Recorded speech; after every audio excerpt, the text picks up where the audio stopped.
नमस्कार दोस्तों, target with PS Parihar channel में आपका स्वागत है। सुबह की इस वीडियो में ऐसी सूचनाएं होती हैं जो विभिन्न समाचार पत्रों पर छाई हुई होती हैं और विद्यार्थियों के लिए आवश्यक होती हैं। तो आइए शुरू करते हैं और देख लेते हैं कि आज के समाचार पत्रों में ऐसी कौन कौन सी सूचनाएं हैं। तो वीडियो को जल्दी से लाइक कर दें, शेयर कर दें। जिन छात्रों ने चैनल को अभी भी सब्सक्राइब ना किया हो तो जल्दी से सब्सक्राइब कर लें ताकि आप लोगों को भी इसी तरह की ऑथेंटिक अपडेट्स मिलती रहे। तो आइए शुरू करते हैं। सबसे पहले जो सूचना है वो है माध्यमिक शिक्षा सेवा चयन बोर्ड की भर्ती टीजीटी और पीजीटी की। लिखा हुआ टीजीटी और पीजीटी 2021 की आवेदन अब 5 मई तक। मैंने आप लोगों को पहले ही बता दिया था कि टीजीटी और पीजीटी में जो आवेदन की अंतिम तिथि है वो लगभग 10 दिन बढ़ा दी जाएगी। इसके बारे में मैंने पहले ही बहुत सारे वीडियोस बनाए हैं और यहाँ पर लिखा है कि प्रदेश के एडेड माध्यमिक कॉलेजों में प्रशिक्षित स्नातक शिक्षक व प्रवक्ता भर्ती 2021 के लिए अभ्यर्थी अब 5 मई तक ऑनलाइन आवेदन कर सकेंगे। माध्यमिक शिक्षा सेवा चयन बोर्ड उत्तर प्रदेश ने मंगलवार को आवेदन करने की अंतिम समय सीमा फिर से 10 दिन बढ़ा दी है, क्योंकि एनआईसी के ई परीक्षा पोर्टल पर अभ्यर्थी आवेदन नहीं कर पा रहे हैं। तमाम प्रयास के बाद भी पोर्टल पर सूचनाएं अपलोड नहीं हो पा रही हैं। चयन बोर्ड ने 15 मार्च को अशासकीय सहायता प्राप्त माध्यमिक कॉलेजों में रिक्त पदों का विज्ञापन जारी करके ऑनलाइन आवेदन मांगा था। दोनों के करीब 15,000 से अधिक पद रिक्त हैं, इसलिए आवेदन भी बड़ी संख्या में हो रहे हैं। इधर लंबे समय से प्रदेश भर से ये शिकायतें मिल रही थी कि वेबसाइट चल नहीं रही है। अभ्यर्थी आवेदन का प्रयास करते रहे लेकिन सफल नहीं हुए। चयन बोर्ड से आवेदन की तारीख बढ़ाने और वेबसाइट दुरुस्त करने की मांग हुई है। उप सचिव की ओर से कहा गया है कि एनआईसी का ई परीक्षा पोर्टल ठीक तरह से कार्य नहीं कर रहा है, इससे अभ्यर्थियों को असुविधा हुई है। ऐसे में उन्हें फिर से 10 दिन का अतिरिक्त समय देने का निर्णय लिया गया है। अब ऑनलाइन पंजीकरण 1 मई तक होगा, शुल्क 3 मई तक जमा होगा और आवेदन की अंतिम जो तारीख है वो 5 मई तक तय की गई है। पहले 21 अप्रैल तक पंजीकरण और 25 अप्रैल तक आवेदन की अंतिम तारीख तय की गई थी। और इसके बाद में अगली सूचना है उत्तर प्रदेश लोक सेवा आयोग की। लिखा पीसीएस 2021 की प्रारंभिक परीक्षा प्रवेश संकट। 13 जून को ये परीक्षा होनी है और उत्तर प्रदेश लोक सेवा आयोग भी कोरोना के चपेट में आ गया है। कल एक नोटिस जारी हुई है। आरओ एआरओ 2016 का जो डॉक्यूमेंट वेरिफिकेशन होने वाला था 24 तारीख से, उस डॉक्यूमेंट्स वेरिफिकेशन की जो प्रक्रिया है उसको फिलहाल स्थगित कर दिया गया है। और अब यह माना जा रहा है कि जो पीसीएस 2021 की प्रारंभिक परीक्षा होनी थी वो भी अब बहुत मुश्किल है। लिखा कोरोना संक्रमण की वजह से उत्तर प्रदेश लोक सेवा आयोग की पीसीएस 2021 की प्रारंभिक परीक्षा पर संकट मंडराने लगा है। परीक्षा के लिए 6.5 लाख से अधिक आवेदन प्राप्त हुए हैं। अभ्यर्थियों की बड़ी संख्या व मौजूदा स्थिति को देखते हुए परीक्षा समय पर होने पर संशय की स्थिति है। बीते 2020 में भी अप्रैल से जून तक की परीक्षा लंबित हुई थी। उसे पटरी पर लाने के लिए आयोग अगस्त सितंबर से लगातार परीक्षाएं करा करके उसका परिणाम जल्द जारी करके व्यवस्था पटरी पर लाने में सफल हुआ था। ठीक वैसी स्थिति इस साल भी बनती नजर आ रही है। यूपीपीएससी ने सम्मिलित राज्य प्रवर अधीनस्थ सेवा सहायक वन संरक्षक अधिकारी क्षेत्रीय वन अधिकारी 2021 के तहत 5 मार्च तक ऑनलाइन आवेदन लिया था। इसमें 6,88,000 से अधिक अभ्यर्थियों ने आवेदन किया है और इसकी जो परीक्षा है वो 13 जून को प्रस्तावित है। आरओ एआरओ 2016 का जो सत्यापन है वो स्थगित कर दिया गया है। आयोग ने आरओ एआरओ 2016 के चयनित अभ्यर्थियों के शैक्षिक दस्तावेजों का सत्यापन स्थगित कर दिया गया है और यही सब बातें इसमें लिखी हुई हैं। और कुल मिलाकर के पीसीएस की परीक्षा है और उसके बाद में फिर आरओ एआरओ की परीक्षा है और अब इन सभी भर्तियों में संकट आ चुका है। इसके बाद में यहाँ पर एक परीक्षा और एक भर्ती के बारे में जानकारी दी गई है। एसएससी की सीएएसएफ सब इंस्पेक्टर परीक्षा का जो परिणाम है वो जारी किया गया है और 1433 अभ्यर्थी इसमें सफल पाए गए हैं। 161 जो महिला हैं वो सफल हुई हैं।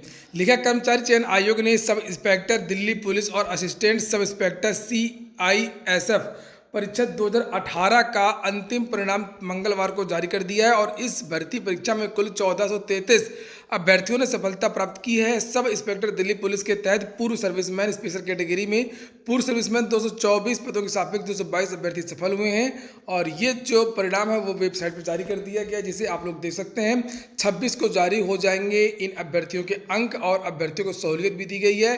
15 मई तक भेज सकेंगे फॉर्म। नीचे लिखा है कि राज्य कर्मचारी चयन आयोग ने सिलेक्शन पोस्ट 2020 के चयनित अभ्यर्थियों को बड़ी सहूलियत देते हुए फॉर्म भेजने की जो अंतिम तारीख है वो 15 दिन बढ़ा दी है। अब अभ्यर्थी 15 मई तक अपने क्षेत्रीय कार्यालयों में आवेदन फॉर्म स्पीड पोस्ट के माध्यम से भेज सकते हैं। अभी तक फॉर्म भेजने की जो अंतिम तारीख है वो 30 अप्रैल है। एसएससी ने 13 अप्रैल को सिलेक्शन पोस्ट 2020 का अंतिम परिणाम जारी किया था। इसमें 10+2 व स्नातक स्तर में कुल 19,589 अभ्यर्थियों को सफलता मिली है। अब चयनित अभ्यर्थियों के शैक्षिक दस्तावेजों का सत्यापन होना है। इसके बाद मेरिट तय करके नियुक्ति देने की प्रक्रिया शुरू होगी। एसएससी की वेबसाइट पर 16 अप्रैल को आगे की प्रक्रिया पूरी करने का फॉर्म जारी किया गया। वहीं इंजीनियरिंग में डिप्लोमा के लिए IERT संस्थान में जो आवेदन का प्रस्ताव बनकर के तैयार हो गया है। लिखा institute of engineering and rural technology में नए सत्र 2021-22 में प्रवेश के लिए फिलहाल अभ्यर्थियों को इंतजार करना पड़ सकता है। हालांकि संस्थान ने 13 ब्रांच की 1275 सीटों पर प्रवेश का जो प्रस्ताव तैयार कर लिया है और अब इस प्रस्ताव को कमिश्नर संजय गोयल की मंजूरी मिलने के इंतजार है। कोरोना के चलते अब तक मंजूरी नहीं मिल सकी है। संस्थान में 12 फरवरी से ऑनलाइन आवेदन भी शुरू हो गया है। संस्थान प्रशासन की ओर से आवेदन की तैयारी पूरी कर ली गई है। सभी पाठ्यक्रमों में 1275 सीटों के सापेक्ष प्रवेश लिए जाएंगे। संस्थान में 3 एवं 2 वर्षीय पाठ्यक्रम का संचालन होता है। 3 वर्षीय इंजीनियरिंग में 13 ब्रांचों में प्रवेश होगा। डिप्लोमा इंजीनियरिंग के हर ब्रांच में 75-75 सीटों के सापेक्ष प्रवेश लिए जाते हैं, जिसमें electrical, civil construction technology, civil public health engineering, electronics, instrumentation and control engineering, mechanical, automobile, mechanical power plant, बहुत सारे जो कोर्स है उनके यहाँ पर नाम लिखे हुए हैं। और लिखा है कि कमिश्नर की मंजूरी के बाद में आवेदन जो है वो शुरू कर दिया जाएगा। 69,000 शिक्षक भर्ती के शेष 5100 रिक्त पदों के लिए नहीं हो पाई काउंसलिंग। लिखा 69,000 शिक्षक भर्ती में तीसरे चक्र की काउंसलिंग हो पाती, तब तक कोरोना ने रफ्तार पकड़ ली है और कोरोना के कारण लगभग 5100 पदों पर भर्ती में ब्रेक लग गया है। युवा अब ऑनलाइन काउंसलिंग की मांग कर रहे हैं। इन पदों पर तीसरे चक्र की काउंसलिंग से पद भरने की घोषणा मार्च के पहले पखवाड़े में की गई थी, लेकिन विभाग इस दिशा में अभी तक कुछ नहीं कर पाया है। विभाग ने रिक्त पदों के सही आकलन के लिए जिलों से ब्यौरा मांगा था, लेकिन जिला बेसिक शिक्षा अधिकारियों ने अभी तक सूचनाएं नहीं भेजी हैं। लगभग 30 जिलों ने अपनी जो सूचना है वो नहीं भेजी है कि वहां पर कितने पद रिक्त हैं। नीचे लिखा है कि विभाग में कई अधिकारी कोरोनाग्रस्त हैं, लिहाजा इस दिशा में काम सुस्त है। बीते हफ्ते अपर मुख्य सचिव ने अधिकारियों को फटकार लगाते हुए रिक्त पदों के सही आकलन करते हुए प्रमाण पत्र मांगा था। लिखा हुआ है कि परीक्षाओं पर कोरोना का प्रहार परीक्षाओं पर भारी पड़ रहा है। CBSE के बाद counselling for the Indian school certificate examination ने भी 4 मई को होने वाली 10वीं बोर्ड की परीक्षा रद्द कर दी है। वहीं UPSC ने भी सिविल सेवा का साक्षात्कार और प्रवर्तन अधिकारी परीक्षा स्थगित कर दी है। CISCE के अनुसार 12वीं की परीक्षा रद्द नहीं की गई है, लेकिन इसका विवरण बाद में जारी किया जाएगा।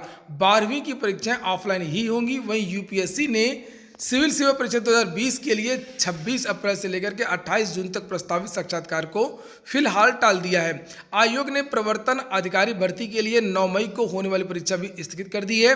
UGC नेट की भी परीक्षा स्थगित हो गई है। लेकिन NTA ने 2 मई से होने वाले UGC नेट को भी स्थगित कर दिया है। नई तारीख परीक्षा से 15 दिन पूर्व घोषित की जाएगी।